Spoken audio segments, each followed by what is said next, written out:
আসসালামু আলাইকুম প্রিয় দর্শক, ইসলামিক স্পার্কে আপনাদের স্বাগতম। রমজান মাস রহমতের মাস, বরকতের মাস, মাগফিরাতের মাস। এই মাসের শেষ দশকে ইতিকাফ করতে হয়। আপনাদের অনেকের প্রশ্ন থাকে ইতিকাফ কি, ইতিকাফ কখন করতে হয়, ইতিকাফ আমরা কেন করব, ইতিকাফে আমাদের করণীয় এবং বর্জনীয় কি। এই বিষয়গুলো নিয়ে আলোচনা করার জন্য আমাদের সাথে আমাদের প্রিয় দাদু রয়েছেন। এ বিষয়ে তিনি বিস্তারিত আলোচনা করবেন। দাদু, তোমার কাছে আমার প্রথম প্রশ্ন, সেটা হচ্ছে ইতিকাফ কি এবং ইতিকাফ আমরা কখন শুরু করব, কখন শেষ করব? ওয়ালাইকুম আসসালাম রাহমাতুল্লাহি ওয়া বারাকাতু। দাদু যেটা প্রশ্ন করলেন যে ইতিকাফ কি? ইতিকাফ শব্দের অর্থ হচ্ছে এক জায়গায় নিজেকে আবদ্ধ করা, আবদ্ধ করা, নিজেকে আবদ্ধ করে রাখা। রাখা। এটা হচ্ছে ইতিকাফ শব্দের অর্থ। দাদু যেটা দ্বিতীয়তে বললেন যে ইতিকাফ আমরা কখন করব? ইতিকাফ করব হচ্ছে রমাজানের শেষ দশকে। রাসূল সাল্লাল্লাহু আলাইহি ওয়াসাল্লাম বলছেন, যখন তোমাদের মাঝে রমাজানের শেষ দশক চলে আসে তখন তোমরা কি করো? ইতিকাফ করো। তোমরা মসজিদে প্রবেশ করো। আমরা কখন করব? শেষ দশকে কখন করব? হ্যাঁ, এটা হচ্ছে 20 রমাজান, যখন মানে ইফতারের সময় হবে, এক কথায় সূর্য ডুবে যাবে, ঠিক সেই সময় আমরা মসজিদে প্রবেশ করব, ইতিকাফে প্রবেশ করব। এক কথায় 20 তারিখ হ্যাঁ, 20 সন্ধ্যার তারিখ সময় সন্ধ্যার সময় প্রবেশ মসজিদে করব। প্রবেশ করব। হ্যাঁ, আর বের হব কখন? যখন আমরা চাঁদ দেখতে পাবো, ঈদের চাঁদ দেখতে পাবো, তখন আমরা মসজিদ থেকে বের বের হতে হয়ে পারবো। যাব, এর মধ্যে আমরা মসজিদ থেকে বের বের হতে হতে পারবো পারবো না। না।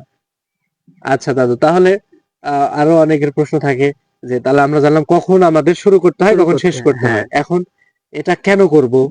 এটা কেন করব? এটা হচ্ছে সবচেয়ে বড় প্রশ্ন, সবচেয়ে গুরুত্বপূর্ণ একটা পয়েন্ট। সেটা হুম, হচ্ছে আমরা কেনই বা করব ইতিকাফ এত কষ্ট করে? হ্যাঁ, ইতিকাফ করব এই কারণে যেন আমরা লাইলাতুল কদরকে পেয়ে যাই। পেয়ে যাই। দ্বিতীয়ত আমরা ইতিকাফ করব এই কারণে যে আল্লাহর নৈকট্য লাভ করব। লাভ গুনাহ করব। থেকে আমরা দূরে থাকার মাধ্যম হচ্ছে ইতিকাফ কিন্তু। এই হুম। কারণে আল্লাহর নৈকট্য লাভ করা যায় ইতিকাফের মাধ্যমে। দাদু, তাহলে ইতিকাফের আমরা আসলে কোথায় করব ইতিকাফটা?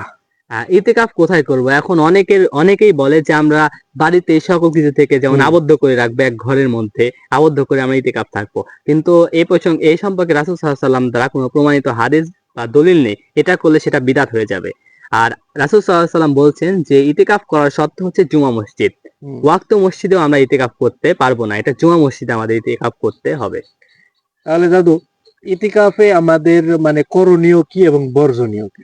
ইতিকাফে আমাদের করণীয় হচ্ছে আমরা বেশি বেশি করে কোরআন তেলাওয়াত করব ইতিকাফে, বেশি বেশি করে আমরা তাসবিহ তাহলিল করব। বিশেষ করে রাসূল সাল্লাল্লাহু আলাইহি ওয়াসাল্লাম তার স্ত্রীকে শিখিয়ে দিয়েছেন, যখন রমাজানের শেষ দশক আসবে তখন তোমরা বলবে আল্লাহুম্মা ইন্নাকা আফুবুন তুহিব্বুল আফওয়া ফাফু আন্নি। এরপরে আমরা সালাতকে দীর্ঘ করব। এটা হচ্ছে ইতিকাফরত অবস্থায় আমাদের করণীয়। আর এর বর্জনীয় হচ্ছে আমরা রাসূল সাল্লাল্লাহু আলাইহি ওয়াসাল্লামের উপর আল্লাহ কুরআন অবতীর্ণ করেছেন, সেই কুরআনে আল্লাহ তাআলা সূরা বাকারাতে বলছেন যে ইতিকাফরত অবস্থায় স্ত্রী মিলন করা যাবে না, স্ত্রীর সাথে মিলিত হওয়া যাবে না। যাবে না। দ্বিতীয়ত আমরা এই যে এই স্মার্টফোন।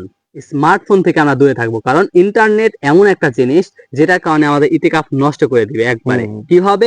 এটা হচ্ছে একটা গীবদের আড্ডাখানা, হুম। এটা একটা গীবদের জায়গা। যেমন চাষটাল গীবদের জায়গা, তেমন স্মার্টফোনটাও গীবদের জায়গা। আমরা স্মার্টফোন থেকে আপাতত যেই 10টা দিন আমরা ইন্টারনেট থেকে দূরে এখানে থাকবো। দাদু আমি স্পষ্ট করি, সেটা হচ্ছে এখানে শুধু গীবত থাকে না, এখানে হ্যাঁ, অশ্লীলতা, অশ্লীলতা বেহায়াপনা, অবশ্যই। খারাপ ভিডিও। জি, এক কথা এখানে ভালো জিনিসের চেয়ে খারাপ ভালো জিনিস দোষ অনেক বেশি অনেক আছে, বেশি। যদি ভালো 1% থাকে, খারাপ খারাপ থাকে 90%। 90% এরও জি, বেশি। হ্যাঁ, তো এই কারণে স্মার্টফোন এটা আসলে ইউজ ইউজ করা করা, হ্যাঁ, যা ইতিকাফরত অবস্থায় হুম, ইউজ করা যাবে না। যাবে না। আচ্ছা, আমাদের সমাজে একটা কথা খুবই প্রসিদ্ধ, সেটা হচ্ছে জি, ইতিকাফ কেউ যদি না করে তাহলে সবাই গুনাহগার হবে, আর গুনাহগার একজন হবে, করলেই সবার সকলের আদায় হয়ে জন্য যাবে। আদায় হয়ে যাবে। হুম। সেটা হচ্ছে ফরজে কেফায়া, যেটা জানাজার সালাত, সেটা হচ্ছে ফরজে কেফায়া। সেটা কেউ আদায় না করলে সকলেই পাপী হবে, আর যদি কেউ একজন আদায় করে নেয় তাহলে সকলের জন্য যথেষ্ট হয়ে যাবে। এটার সাথে ইতিকাফের কোনো সম্পর্ক নেই। রাসূল সাল্লাল্লাহু আলাইহি সাল্লামের হাদিস দ্বারা প্রমাণিত নয় যে ইতিকাফ যদি কেউ গ্রামে কেউ না করে তাহলে সকলেই গুনাহগার হবে। গুনাহগার। এই সম্পর্কে রাসূল সাল্লাল্লাহু আলাইহি সাল্লাম কিছু বলেননি। এটা হচ্ছে সুন্নাত।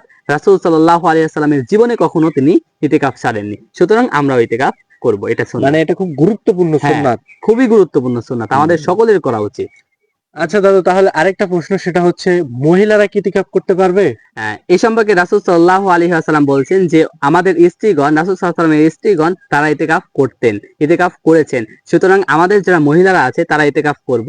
এখন আরেকটা পয়েন্ট যেটা আমার মনে হচ্ছে বলা উচিত, সেটা হচ্ছে মহিলাদের কিন্তু মেন্স হয়। হুম, সকলেরই কিন্তু এটা একটা স্বাভাবিক পয়েন্ট, স্বাভাবিক বিষয়, মেন্স বা মাসিক।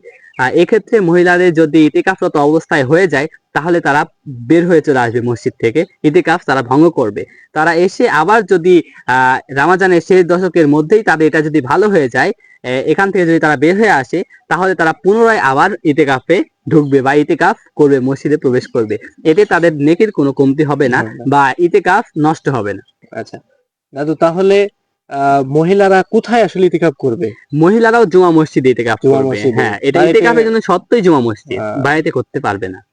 তাহলে প্রিয় দর্শক, আমরা দাদুর মুখ থেকে ইতিকাফ সম্পর্কে বিস্তারিত জানলাম। ইতিকাফ মানে আবদ্ধ করে রাখা। এটা শুরু করতে হয় 20 রমজান, অর্থাৎ 20 তারিখে আপনি সন্ধ্যার সময় মসজিদে প্রবেশ করবেন।